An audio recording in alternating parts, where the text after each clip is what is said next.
Hey, welcome here. Newton, welcome to the show, The Race, here at Icon Radio, KE. You can find us on all social media sites, that is Facebook, Twitter, Instagram. And you can also stream us live on www.iconradio.co.ke.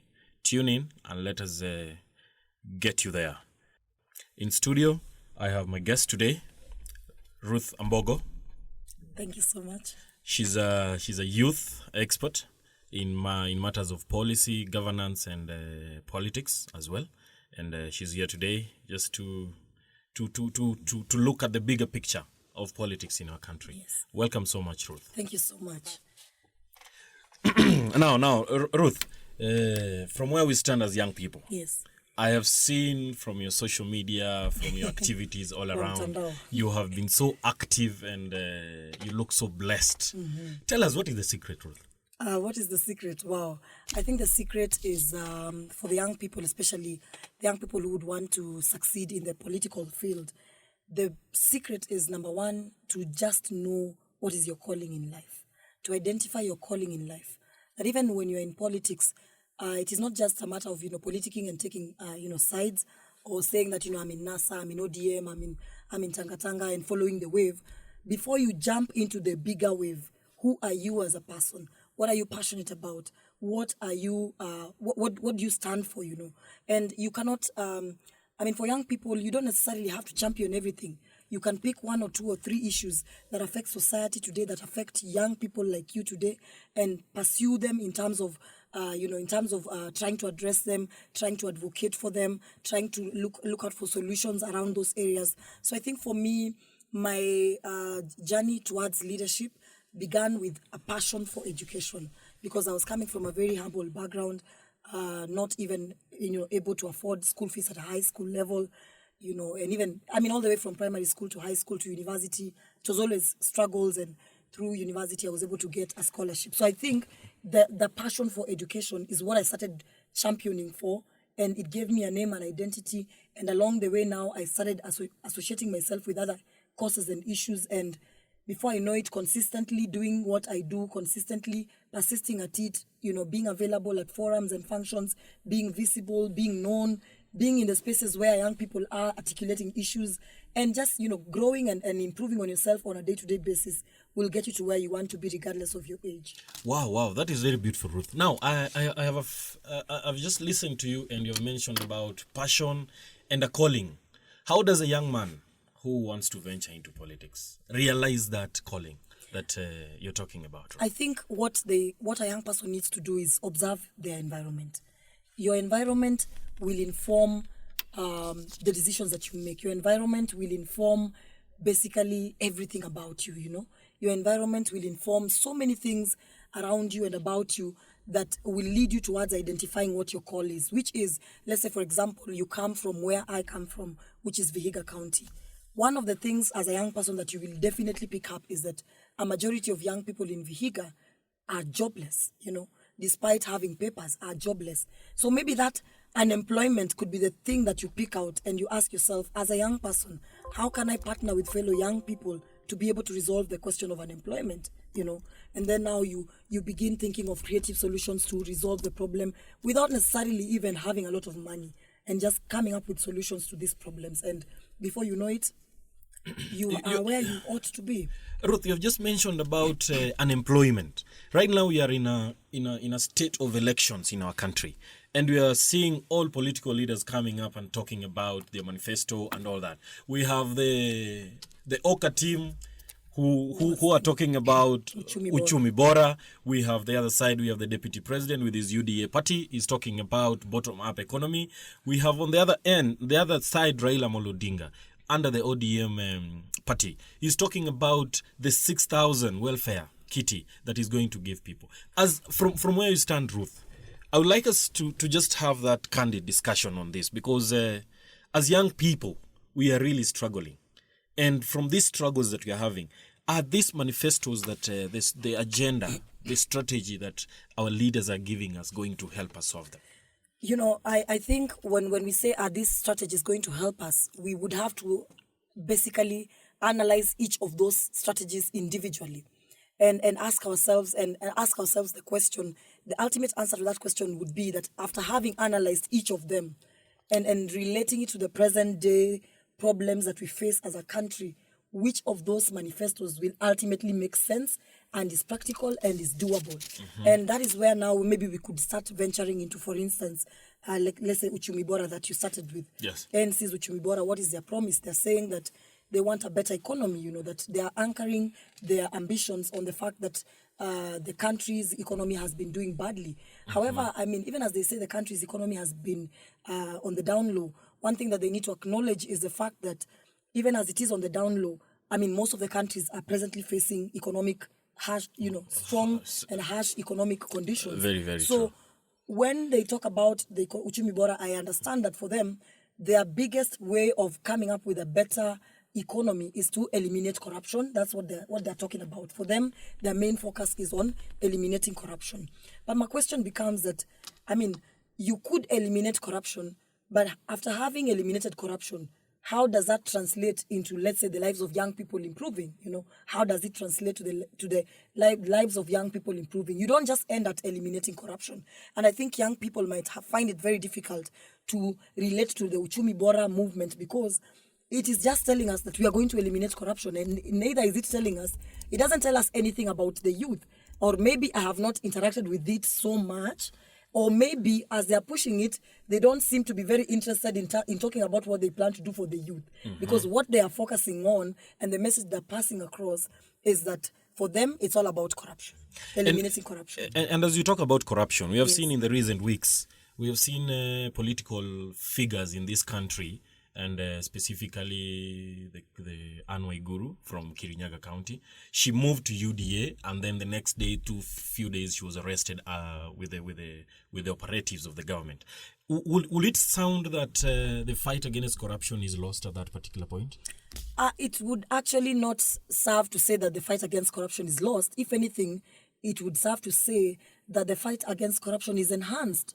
This is not somebody whose corruption allegation charges have been dropped yet. They haven't been dropped yet. Is it not a witch hunt? They haven't been dropped yet. Whether it is a witch hunt or not, I am not aware. But what I know is that anytime anybody who has been accused of having involved themselves in corruption, who has a history of stealing from government parastatals and entities that ought to have benefited the young people, if that person is arrested, I don't care whether they're arrested in the middle of the night, on Christmas Day, on their birthday, the day before I do not care. I don't care about, as a young person, I shouldn't be in a position to care about at what point she is arrested. If anything, I should be celebrating that, look, somebody who actually has been accused of corruption, and not maliciously, with sufficient evidence to prove that she indeed was involved in corruption, that is very, very, very important, Ruth, because as you sit here, as young people, we realize that corruption in this country has really, really derailed this country.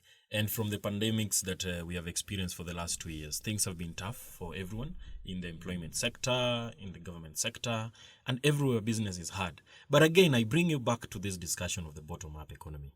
Do you think, what are your opinion? What do you think about it? Because we have seen the concept being fought everywhere, that this is not a model that can be used in this 21st century. What are your thoughts about it? Well, I have always maintained, the thing about me is that I am consistent in my thoughts and in my views about issues. And my view about the bottom-up economic approach is that it is an empty political slogan that has zero promise for the common mwananchi. Zero. It is a promise, it is a slogan that has been used so that, a fancy slogan, you say bottom up, you're at a TV interview and you throw in bottom up to confuse the people. When you're asked what is bottom up, and this is why I say it is empty, when they are asked what is bottom up, you ask Ndindi Nyoro, he has a different definition of what it is. You ask Alice Wahome, she has a different definition of what it is. You ask William Ruto himself has a different definition of what it is.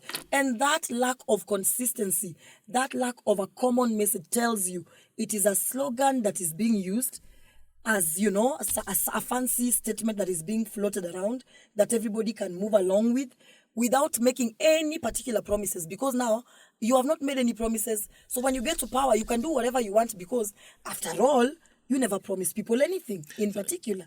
All you're saying is Mama Boga needs to have a better life. But when you're asked, how exactly will they have a better life? And the thing is, why I also think bottom-up doesn't make sense again is that devolution already caters for the philosophy behind bottom-up, which is that resources should come from up and go down. Just hold on that thought, Ruth, as we come back. This is Icon Radio KE. Kindly follow us on Facebook, Twitter, and Instagram. As well, go join us at www.iconradio.co.ke, your number one entertainment plug. We will be back shortly. Icon Radio. Welcome back. This is Icon Radio. Find us on Facebook, Twitter, Instagram. Icon Radio KE. Even you can check us on our website, www.iconradio.co.ke, your number one entertainment plug. Welcome to the show, The Race. At The Race, we discuss real issues. We discuss real politics. We discuss what needs to be discussed. We are not here to sugarcoat anything, but we are here to talk about everything in the real picture, the way it is at the level where we are. Welcome back. On my show, I have Ruth Ambogo, who is a youth expert, a governance expert, and we're here to tackle issues of politics, the way they are as young people, as participatory people in this journey of the race, because we understand as a country we are having an election in 2022 August. Is it going to happen or not? Welcome back to the show. Thank you so much. Now, Ruth, we were just having a discussion about corruption, and you mentioned about the counties, whereby we have the bottom-up model that is being introduced by the UDA brigades. Yes. And you mentioned very clearly that this thing is something that is already captured in our constitution. Oh, yes. Could you maybe just elaborate on it further so that our young people outside there can understand this? Well, I think one thing that we need to go back to history. Yes. And this is where the youth tend to get it wrong. Mm-hmm. And many times when Raila talks, you hear the younger people say, we don't care about that history.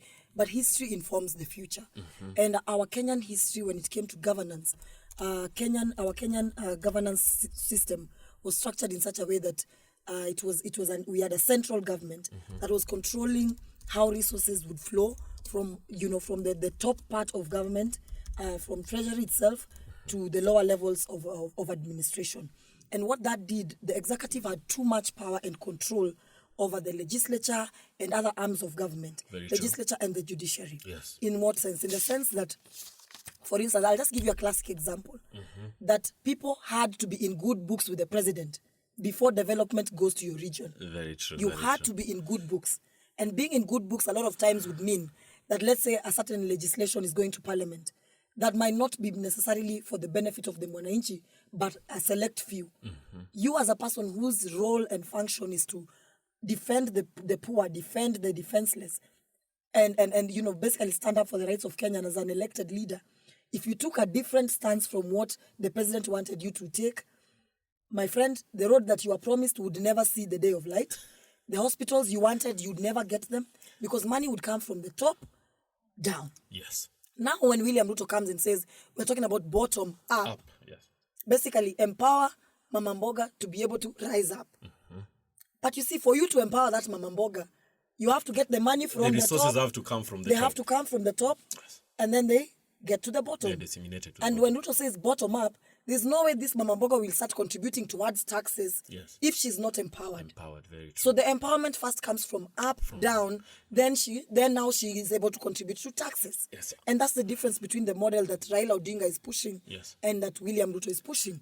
Raila Odinga is saying, for example, the contrast between Raila and William Ruto is that William Ruto is saying bottom up, Raila Odinga is saying a social welfare, a social welfare program to cushion the most vulnerable families in the country.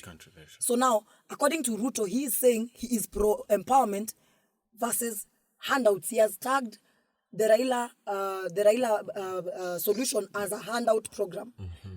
But what we need to do is we need to differentiate these two and separate and find out where is the lie. Yeah. Who is telling the lie and who is telling the truth? And remember, Ruth, we Yes. have another factor of people talking about uchumi bora. The Let's first of all analyze these two. Yes. Because these two are pitting themselves each other, as this side is saying, William Ruto's side is saying that Raila Odinga's program is a handout program. And Raila Odinga's side is saying William Ruto's program is, first of all, does not even have, it's an empty political sloganeering machine. So let's analyze the social welfare program that is meant to cushion the most vulnerable within the society. How is it to work? How is it, in my view, the better option? Yes. This program, first of all, is targeting 2 million households only, not 47 million Kenyans. Yes. And these 2 million households are people who, number one, for example, are widows. Widows with children they need to take care of and lacking a source of income. These 2 million households are the elderly who cannot take care of themselves, and they've probably, their kids also, they've grown up in abject poverty, and their kids can't also take care of themselves. These 2 million households is that young person who has just graduated from college and is wondering that for them to get a job, they need clearance from DCI. Yes. They need a certificate of good conduct. They need KRA, their KRA whatever files ready. Yes. They need all these things that will approximately cost that 6,000 shillings that they don't have. So it is enabling you as a young person that the 6,000 shillings that you will frustrate yourself looking for, you're guaranteed that you'd get it and you'd get the job that you want. How many young people have missed out on job opportunities because they could not afford to go through all these clearance mechanisms, processes? So it is cushioning those people so that they can, first of all, get from that point of hopelessness to the point of being able to sustain small bills. That's 6,000 for the young person, let's say, who is working, who has gotten a small job that is paying them some little money. It is helping you to pay that small bed sitter somewhere for 3,000 shillings and use the other 2,000 shillings on your car shopping and on your fare from your home to your workplace. Because we all know that graduates with serious degrees are paid as low as 15,000 shillings as a starting salary. How do they survive? That one is very true, Ruth. And you have mentioned something about these statutory requirements that young people are being subjected to.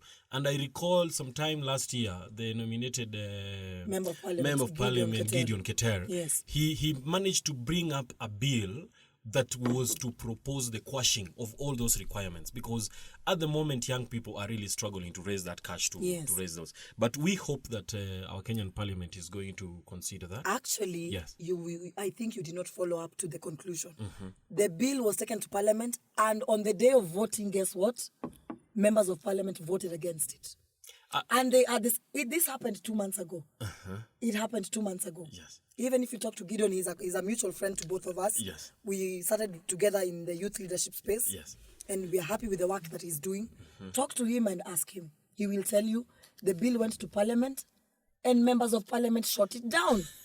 And some of those members of Parliament were actually young members of Parliament who, while in Bunge, are voting down a bill that should improve the lives of young people. The life of and young on the ground, they are saying they will champion for the youth's interest.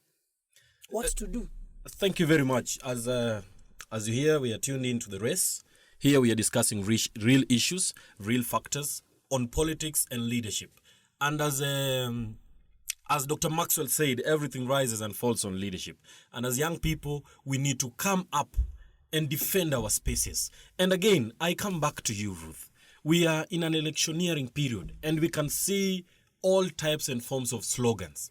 Have we turned our politics into slogans instead of real issues? You can hear the UDA side, they come up with very flashy, very good slogans. But at the end of the day, are we just talking about slogans? Kazi ni kazi. What is kazi ni kazi? Kazi na pesa. There's another one. Kazi na pesa, sijui nini, and all those things. Maradufu. Uchumi maradufu. And all these aspects are captured in our constitution. And you mentioned very well, when you look at the county governments, we have resources coming from up and coming down to the counties. And we have seen a lot of counties improve their social capacity Yes. in the counties based on this? Yes. Are we just a political country that is just focusing on slogans and not real issues? Well, the slogans, I have always said, you in any political campaign, you need something that your people can identify with. So the slogans are not the problem. The problem is that is there content behind the slogans? Because world over, you must have slogans. Even in America, when Obama was vying, what was the slogan in the first? Yes, we can. Yes. When Biden was running, when Trump was vying, make America great again. Yes. The difference between those leaders and our leaders, some of our leaders, is when you interrogate the content of their slogans, there is absolutely nothing. It And is just that a is why shell. I will go back to and say that Tanga needs to go to the drawing board. Because on this other side of Raila Odinga, they are saying the 6K program, they are saying they want to cut on funding for government spending. They want to cut on government spending. They are saying that they want to deal with corruption. They are talking about so many issues that as a policy maker, as somebody who is coming from a policy mindset, you can actually see how implementable this is. Just very recently, the wife to Raila Odinga has been running social programs, and I happened to just hold on that. Just hold on that. I just wanted to pass across the message that I wanted to pass across is that the wife has been championing certain issues, and that's the other day she went to a graduation for mass skills development, which is something that the Raila Odinga's team is taking up, ensuring that it's part of their program for how they will assist the young people. On the Raila side, you're hearing him saying he will appoint 4 young people into cabinet. There's a promise that he has to deliver on. Very true. That once he gets to office and does not give the young people the 4 slots, my friend, I cannot say what will happen, but I'm just saying that he promised he would give 4 slots to the young people. And you see, there is a promise there. Yes. But ask William Ruto how he plans to absorb the young people into the top decision-making platforms when he gets to office. Yes. He has absolutely no answer. Thank you. Thank you very much. Keep tuned in on Icon Radio KE. Find us on Facebook, Twitter, Instagram. And also check us on our website, www.iconradio.co.ke. The show is The Race. We are talking about real issues, real politics. Icon Radio. Welcome back to Icon Radio KE. On our Facebook, Twitter, and Instagram pages, you're free to comment and just state whatever you feel about this discussion as we continue with the show, The Race. As you've heard it, everything rises and falls on leadership. And at Icon Radio, we're here to set the pace under this discussion called The Race. And here, your number one entertainment plug. Thank you very much, Ruth. Now, we have just had a very beautiful discussion here and there. And in our chit-chats, what are your future ambitions as Ruth Ambogo? What should we expect? What should young people expect from you in the coming future? I had, actually today is 1st November, is it? Yeah. Today is 1st November. I officially declared on 1st November last year, it's been 1 year since I officially declared that I wanted to vie. First of all, I had said Senator Vihiga County. Senator, wow. Yes. That is a big and position. And then along the way, I got into the politics. I started understanding the patriarchy that is deeply rooted in Vihiga County. Yes. And I decided to now move to the women representative side. I did a lot of campaigns. I was on the ground. I did a lot of things on the ground in a period of like 4 or 5 months. In 4 or 5 months, I was able to, for instance, what are some of the projects we did? We were able to support churches. Yes. I contributed to churches that were being constructed. There are churches in Luanda, in Emuhaya, where we took bags of cement. There are churches in Sabatia constituency where we supported, by buying them tiles. Churches, I did a lot with churches.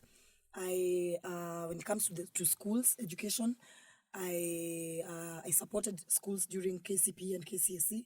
We were able to donate bags of rice to Lusengeli Primary School, which is the school, Lusengeli Secondary School, which is the school that is right at home, just next to Lusengeli Primary School, where I started my education. Yes. We gave them bags of rice for their KCSE. We contributed to the food program during the KCSE period.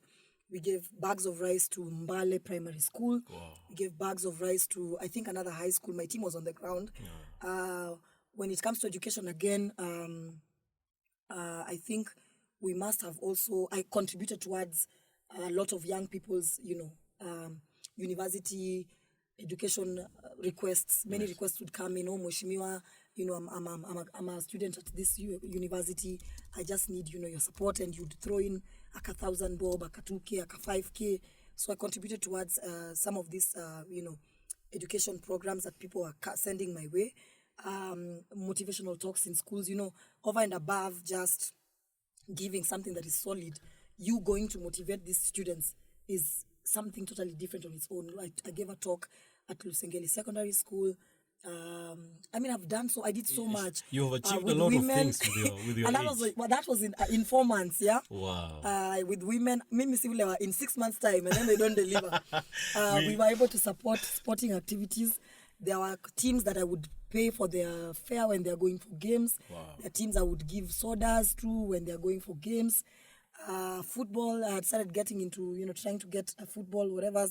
Basically, we did a lot. There's a group that was trying to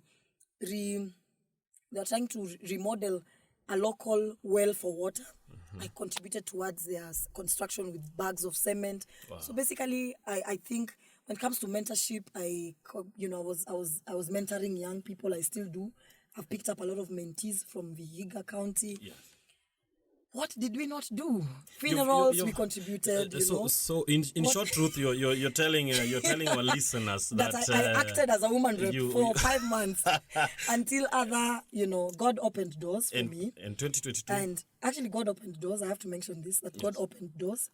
And I don't know, by God's grace, I was appointed 2 weeks ago to serve as the manager for programs, basically programs, policy, and political engagements at the wife to His Excellency Ida Odinga. So that I'm serving at Mama Ida Odinga's office as a manager of programs, political engagements and policy. So that has changed a lot in terms of my political engagements. I'm still deliberating whether I will continue with my Vihiga County ambitions. So I'm at that point. But future, my ultimate goal in life is to be one of the most celebrated or respected, or not respected because I'm a personality, but by virtue of the work that I would have done, that I want to be a continental policy influencer. That I want to be at the top level within, any structures that unite African nations to be able to influence policy. Because I believe that real change in the society comes through policy. That is why we elect our leaders to go and come up with policy. So if you don't see me in politics, don't think that, I was afraid of it. No, I have probably found a bigger platform to even bring about bigger change than I would have had I been in an elective position.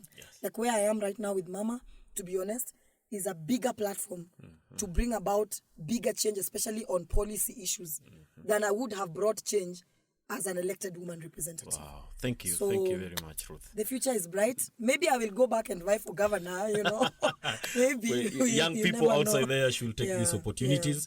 And you're tuned in to Icon Radio KE, and you could just, if you're listening to us, kindly go on our Facebook page, Twitter, Instagram, like the page, follow us, and let us continue to build this conversation about the race, because all in all, as young people, we need to participate, not just to be used. And currently, we are having there's a massive voter registration. Yes, and the numbers are worrying. Yes, the numbers are worrying. What do you have to say about that? It's very funny. What I have to say about that is that the political class needs to start engaging young people about elections and the role of elections, the importance of voting, the importance of registering. They need to engage them continuously, not a week to IBC announcing or waiting for IBC to announce. Because why most of these young people are not registering is that they are saying, of what value will it be? What value will I gain? Will I, it doesn't affect me as common Mwananchi. I can't access these people. But had they been taught, like let's say, had the political class, had IEBC started voter civic education in right after the election, the last elections, we would have seen massive numbers of young people registering to vote. So the problem is in the lack of order in IBC, their failure to take up their role as an institution that should be conducting continuous voter sensitization. That is where the gap is. That is very correct. And at Icon Radio, if you're there as our listener and you have your ID and you've not registered as a voter, kindly proceed and register as a voter, because your vote is your right and your right is your vote. So go and register from here at Icon Radio. Our show is usually The Race. We are here every Mondays from 8 to 10 a.m. in the morning, just discussing real issues around politics and about the 2022 election. You can follow us up on our social media pages, that is Facebook, Twitter, Instagram, Icon Radio KE. You can as well enda kwa mtandao wetu www.iconradio.co.ke, your number one entertainment plug. Your host has been Newton Hamasi, and thank you very much, Ruth Ambogo, for coming up for this show, and we look forward to having more conversations. You're a great host. I will definitely come back. Thank you very much. Yes. Icon Radio.